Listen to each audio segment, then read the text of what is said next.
We are in the last module, that is module 9. Moving forward. Moving on. Very popular among students, among young people. They would say, move on na. Move on. Move forward. Let's start something new. Okay. But, think about it, you can never move forward unless you take a look back. So that's why history is very important. Where are you at today? Why are you there? So you look back. You start something new. From where are you going to start? If you do not look back, you may be starting again something that make you fail. So that's why you have to look back. Ano? Tingnan natin yung ating dinaanan. Anong ating sinimulan? Saan tayo nagkamali? Saan tayo kailangan mag-adjust? So that is looking back. So let's take a look at what we have attended. So we have the module 1, validating and normalizing feelings. I think this was discussed to you by Miss Eldred Lusanda. Module 2, PFA, psychological first aid. So this is different kind of first aid. You know, before, when I think of first aid, we talk about when there are calamities, when there are accidents. We think about the doctors, the nurse, first aid, bring first aid. There are wounds, there are injuries. But you know, there are things more serious than injuries that are not given emphasis, that are not given attention, and that is the psychological aspect of injuries, the psychological aspect of accidents, the psychological aspect of calamities. The same thing, this pandemic. Madaming tao, hindi lang umaamin, but they are affected. They do not know what to do. They are afraid. They are losing hope. So that's why we have to develop the psychological aspect. And we call it psychological first aid. So, module 2, calming down and controlling one's emotion. That is very important. Sometimes we control other people, but our own emotion is different. And our own emotion is more difficult to control. Sabi nga sa Chinese sayings, to conquer others is strong, but to conquer yourself is the greatest victory. What does it mean? Controlling others is easier than controlling yourself, and that is controlling your emotion. Module 3, linking, identifying, and addressing needs. So these are the things that was discussed to us by Miss Eldred Lusanda. And then we have module 4, still psychological first aid, discussed by the subject group head of the STEM,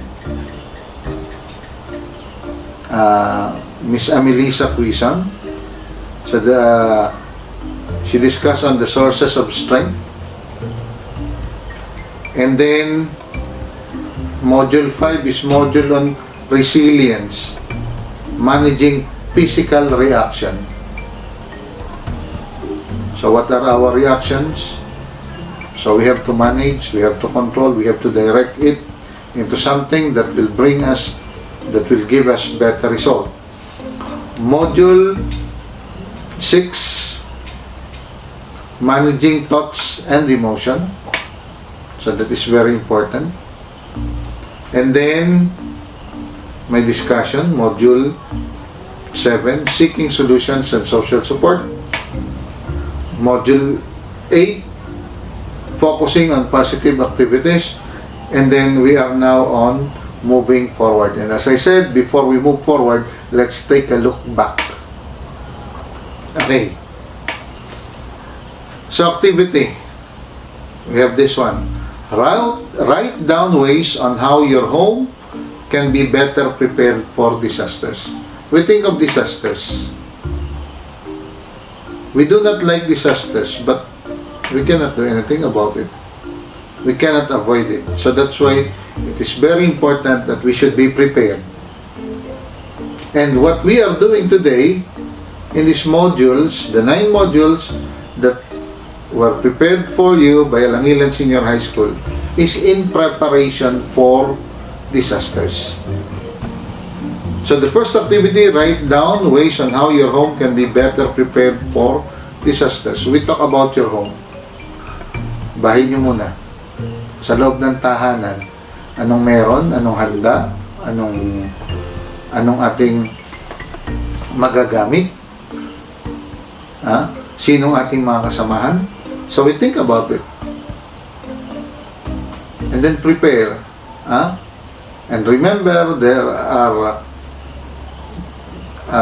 calamities that happen, and after that we realize that there are many casualties because we are not prepared. So that's why preparedness is very important. So let's start at home. What can be done to be better prepared for disasters? Next one, in school. Write down ways on how your school can be better prepared for disasters. I remember every year, I think twice a year, we are doing this earthquake drill. So that is simultaneous earthquake drill, sometimes fire drill, because we try to be prepared. But my question is that enough? In 2017, we have fire drill in Alangilan Senior High School. Nakakatuwa ang tanungan ng mga bata. Hindi nag-ring. Sabi nila, "Sir, lalabas na ka po." Yung iba tumatawa pa. Yung iba, they do not take it seriously. But at least with that kind of fire drill, we get an idea. What will we do? So, second activity, write down ways on how your school can be better prepared for disaster. So, we start with home, and our second home is school, because most of the time it's either you are at home or you are in school. So, what are the preparation for school?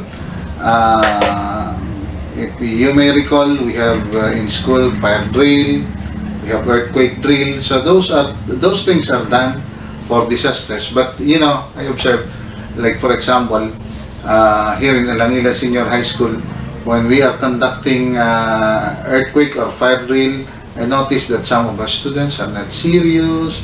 They are minsan nagtatawanan.